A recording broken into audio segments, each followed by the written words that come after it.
Hey, what's going on, traders? My name is Chris, and in this video, I'm going to talk to you guys about scalping. We're talking mainly about high-frequency type of scalping, short-term trading, the stuff that people think is not possible because people think 90% of traders fail. That's because most of them probably do the same old garbage that they've been watching on YouTube nonstop. So I'm going to try to make something a little different for you guys today and talk to you guys about expectancy and scalping. I want to show you a couple of formulas. I want to go over the simple formula for you and show you how to calculate the expectancy of being able to scalp a market, at least get a general idea as to if a market is scalpable to begin with, besides all the other things you might have included in your knowledge, right, regarding scalping, bid and ask, volume, and techniques that you might use for getting in and out of trades quickly, like effective Q position, going in and out with when the volume is high. Okay, let's get on with it, guys. If you enjoy this content and if you find that it helps you, if it's educational, and if you find that I communicate well, you can always support me in a very easy way, which is just by clicking on the first link in the description and checking out my stockbroker, Interactive Brokers. I use Interactive Brokers for long-term investing and swing trading US stocks.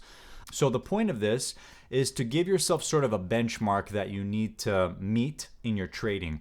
Now, obviously, it's not as simple as just having a steady win rate and going for the same amount of profit every single time and having the same amount of risk, because the market obviously always changes and you need to be able to adapt and, go with the flow of what's going on. So that's why the numbers aspect of it is only one aspect. In my opinion, there's three aspects in total in scalping. I wrote them down here. The first one is skill. The second one is the numbers, meaning the numbers have to be making sense. And the third one is the actual conditions of the market and how much edge is in the market based on the skill set that you have and the numbers that you've worked out. So it all has to kind of come together. And obviously, I'm not going to be able to cover everything in this one video. Either way, just understanding this formula right here is a good stepping stone for beginners and intermediates out there learning about scalping, potentially just learning about it, because most markets are not scalpable for a number of reasons. I did a video way back called how to trade options or how to scalp options or something, and one of the main things about that video is because options, one of the main issues with options is because there's not enough two-way volume going through, not enough bid volume, ask volume constantly going through, and that's why it makes them extremely hard to get in and out of. So any market where there's not consistent volume going through, that's not really a scalpable market. So I'll bring you guys over to my screen. I hope you guys can see my screen here, and on the right side here we have the simple formula that most of you guys already probably know, which is the win rate times the win amount plus the loss rate times the loss amount. And that gives you the expectancy of whatever strategy you have currently. So all I've done is I've put it in a way where I can quickly change out the values without having to retype the whole formula every single time, just to make it easier for this video, okay? So in my opinion, there's really only a couple futures markets that are really good. The first one is the S&P 500 futures, the ES. Everyone trades it. Most people know about it. The second one is the 10-year Treasury note futures, the ZN. And some of the other treasuries are okay too, but the ZN seems to be the sweet spot right now. So what I'll do is I'll uncomment this formula, and I'm also going to give you an example with a cryptocurrency, and we're going to show some symbols on Binance just to give you an example of if those are scalpable as well. Okay, so let's go ahead and compile this program just to show you what we will get out of this. So I'll just turn on the compiler and let it go. I'm not using the Sierra chart compiler. I'm using a local compiler. It's about 5 seconds faster. So there we go. Okay, so here we go. It's printing out, and it's actually printing out on a number of chart books because I have 2 chart books open. But we can see here the expectancy for whatever I've put into it there is minus 90 cents. Okay, so let's look at what I put in there. I put in a win rate of 60%. I put in a profit, an average profit per trade of $12.50, an average loss per trade of $12.50, and a trade fee of $3.40 for a round turn, basically getting in and out. All right, and that is a negative expectancy right off the bat. So that's actually the S&P 500 futures right there. So if you have a 60% win rate consistently, and you make one tick, if you're going for one tick, and you can lose one tick, meaning you can work for a one tick loss or a scratch at best, which doesn't always happen, but I'm just putting in hypothetical numbers here. It's actually resulting in a negative expectancy with the trade fee. Okay, now what you can do here is you can change this, right? So let's say, for example, you were going for 2 ticks, which would be $25, and the loss will change it also to $25. So you either make 2 ticks or you lose 2 ticks, and let's keep the win rate at 60%, and let's keep the trade fee at $3.40, okay? And by the way, the trade fee here we can talk about it very briefly. The trade fee, I noticed, only really makes a big difference when you're working with a 1 tick range, basically. So now that we've gone to 2 ticks, you can see the expectancy for this is actually $1.60. So in this case, the numbers are actually positive, which means that 60% of the time, if we can make 25, and 40% of the time we lose 25, with a trade fee of 3.4, we're actually profitable. Now, I'll show you how the trade fee doesn't make much of a difference. Let's say you're paying $4.50, or even $5 for that matter. You'll see how the expectancy gets impacted, and it's not going to be that much because now we're going for 2 ticks instead of 1. So it did get impacted by about $1, and depending on how many times you trade, that dollar could be thousands of dollars, of course. So the commission does matter, and of course, if you are a scalper, high frequency trader, I would recommend you to try to negotiate your rates with your broker, but get them on the phone. So again, another example here, I'll do one with the 5-year Treasury. So let's do 781. That's 1 tick value in the 5-year Treasury note futures. $7.81 win, $7.81 loss, and a trade fee of, let's say it's $2.50, and a win rate of 60%. Now notice we have not increased the win rate. We're just giving ourselves a general benchmark win rate of 60%. And obviously in practice, a skilled trader, a trader who's really on top of the conditions and on top of their method and everything, and potentially they're automated and, they don't have to worry about discipline because the system takes care of most of that stuff for them. Potentially they can, maintain a consistent win rate, maybe 70%. And the difference between 60 and 70% and 80% generally is quite large. So again, another example where $7.81 profit and $7.81 loss with a 60% win rate is not a positive strategy. So there's a few things that you need to understand and learn from this.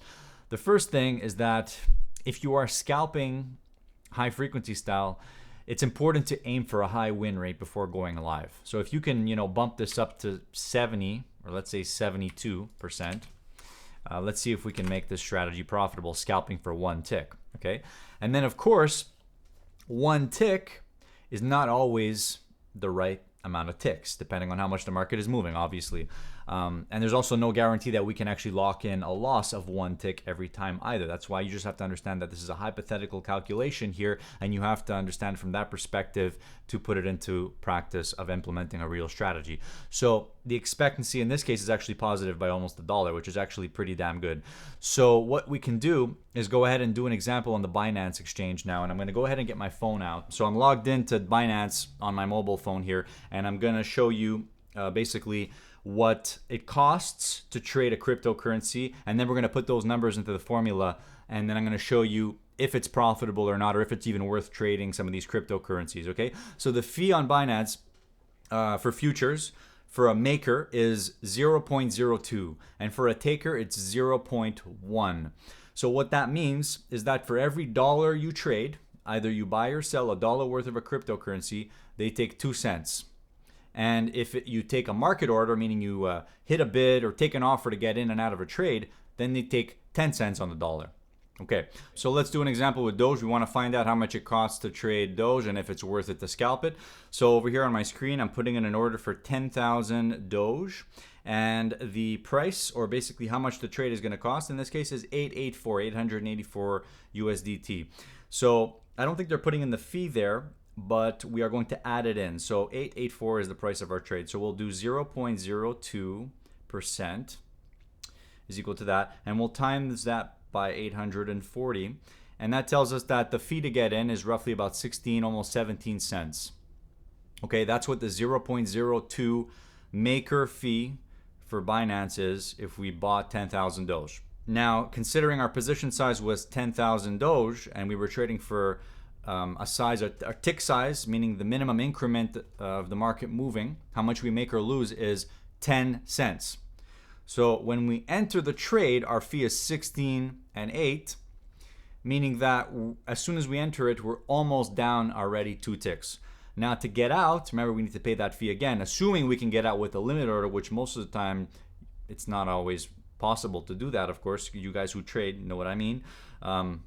So we'll double that. Now it's 33 cents. So what this means here, 33.6, is that to get in and out of a trade, assuming we get filled with limit orders on both the entry and the exit, in a Dogecoin position, is going to cost us 33 cents. That means that we need to make 3 ticks to even break even, okay? And that is really bad considering some of the other examples I'm going to show you. So now let's go ahead and put in this example into our formula here. So our trade fee is going to be 0.336.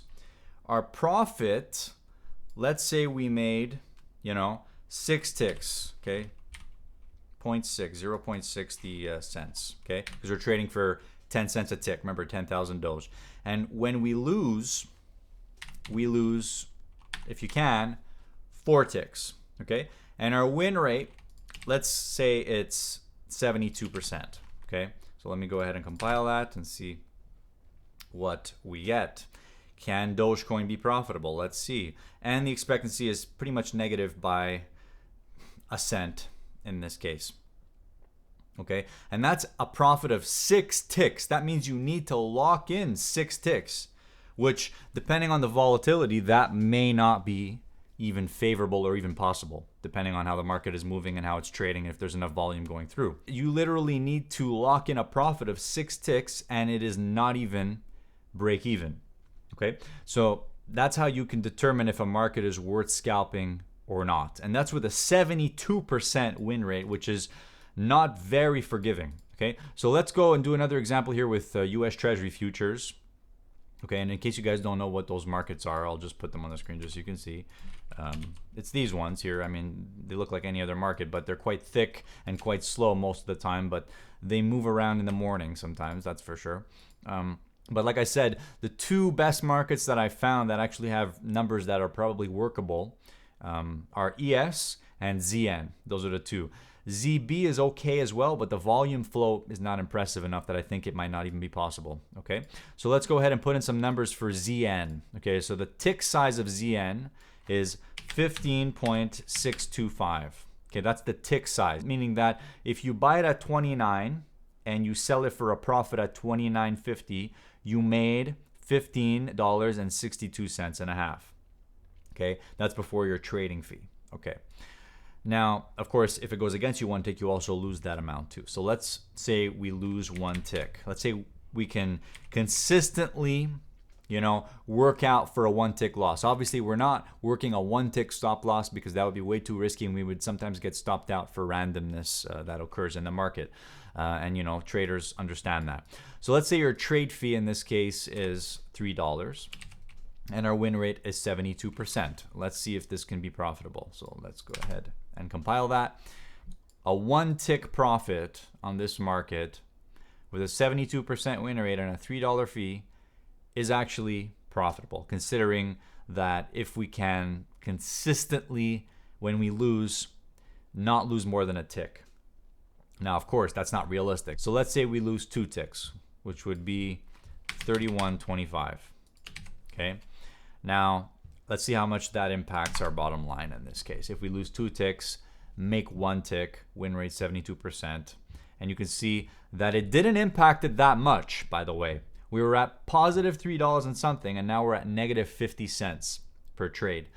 Now, this is where, the trade fee, if you could bring it down a bit, it could make a difference, okay?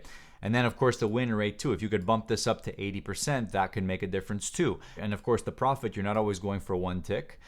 So what I want to bring to your attention now is that once you understand the numbers behind if it's even possible to scalp a market for a tick or 2 or 3 or break even at least, considering, if you can work some sort of a win or scratch type of trading style, very quick or potentially automated, once you understand the numbers behind it, that's when the skill aspect comes in and understanding the conditions of the market and when to do certain things and when not to. If you can identify that scalping for 2 ticks has a pretty decent expectancy compared to 1, then what you could do is you could plan to scalp for 2 ticks, but you have to wait for the market conditions to favor that. So if the market's only moving 1 tick, you can't scalp for 2 ticks.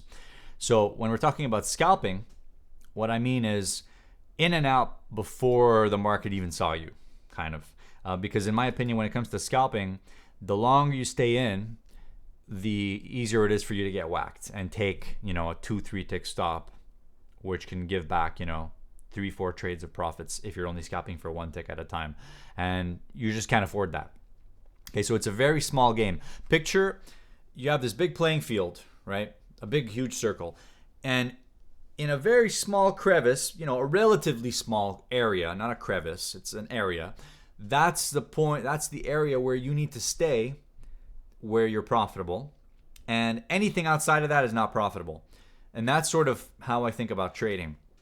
So I think you need to kind of work at it step by step, the skill aspect and the discipline aspect regarding your trading. And you can solve some of these problems if you learn how to automate stuff, and also if you know what to be automating, which obviously most people don't. This takes, this can take years and years worth of development to get something that is probably even halfway consistent. But you can use code to help you, basically, is what I'm trying to say. All right.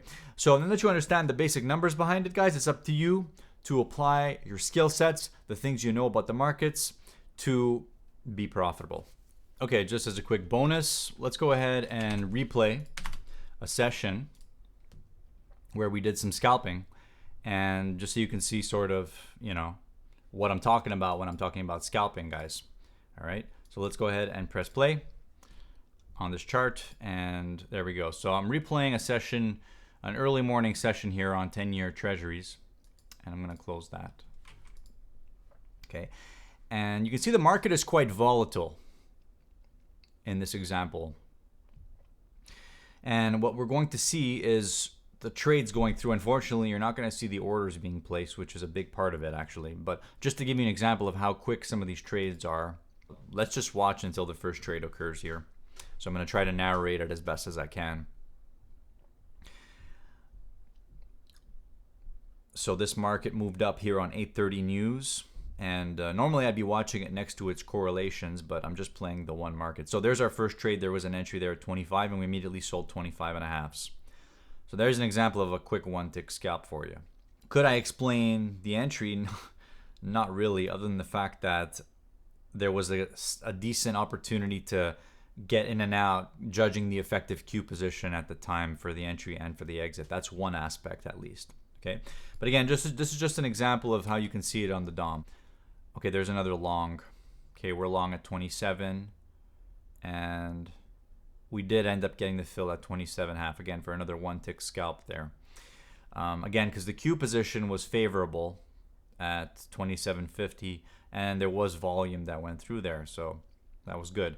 Now, one thing I noticed sometimes with the back testing and with the simulated trading and Sierra chart is that the Q position is not always accurate, and I have to look at it basically. But the sometimes you get filled when you were not supposed to get filled, and I noticed this happens, which is not realistic.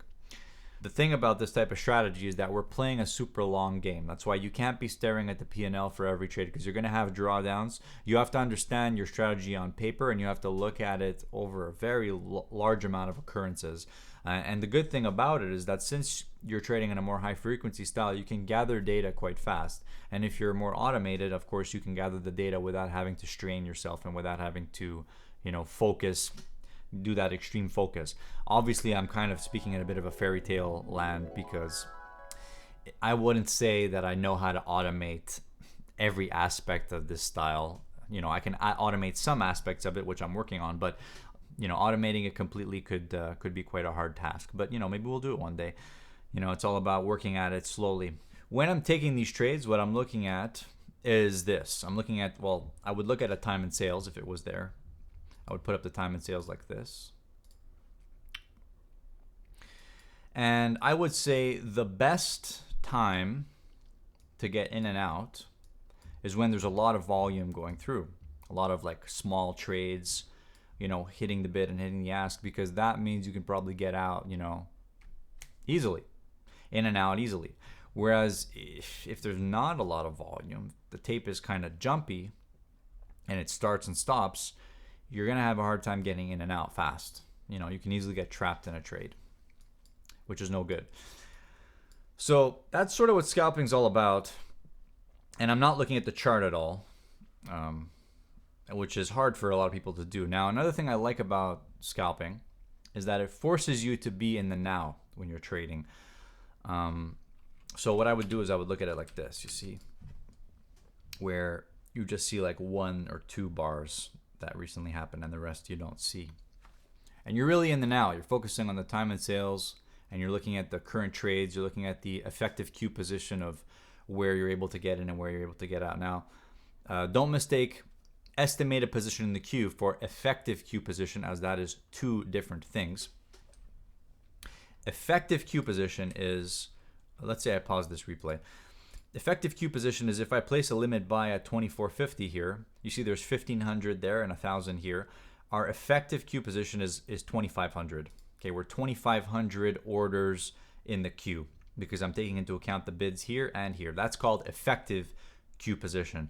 So when it comes to scalping, you have to take into account your effective Q position for the entry and your effective Q position for the exit. So if you're placing a bid down here, or let's say you're placing a bid at 25, right? You can be filled, if you're filled on the 1,000 lot here, if some of these pull away and not a lot show up at 25.50 and there's good volume going through, there is a decent chance, a better chance that you can get in and out for that 1 tick scalp because your effective position in the Q is pretty good. Whereas if there was 1,400, let's say you had your target up here at 26, you have to wait for these 1,400 to trade, and you never know, you might see more offers come through at 25.50, which will jump in front and make it a lot harder for you to get filled at 26. So these are the things you have to take into account, obviously, when you're trading. You're sort of playing the game of front running a little bit, and you're looking for little opportunities to slip in and out of the order flow. Now, there is a couple more trades that I want to show you guys, which is going to demonstrate how when you get a read on the flow of the market, sometimes you can really nail these scalps easily. Okay. Now, obviously, I'm only speaking from a small sample set that I've seen, right? And again, going back to the fact that I like scalping because it forces you to be in the now, and I don't, cloud my judgment with all this other knowledge I might have about markets and trading or supply demand zones or all kind of other stuff that I may not have fully back tested, Whereas with scalping, when you have the data right in front of you, let's say you take 100 trades, you have 100 trades worth of data in front of you, and hopefully you did it the exact same way for those 100 times, right? Because that's what you should do. Then, that's real hard, cold data that you can reference. Okay, so we have a bit of an uptick here, and our bids are stacking up. Now we're trading at 27. You could say now the market's fairly valued at 27. Okay, so maybe I'd be bid at 26.5, getting behind this 1,400 here. Okay, now we're moving up. Now 27.50. Now you could say our value is 27 or 27.50. So you could still be bid at 26, or you could be bid at 27. So let's see what we get out of this, if we even end up trading. I'm just giving you guys sort of a general rundown. So we're still up here. Now it's trying for 28. And we have a long at 27. I would say it was a little bit late, but not too bad. And we end up taking a break even on it as, okay, then we end up getting back in. We ended up getting back in there. And we took a 1 tick scalp, I believe, yes.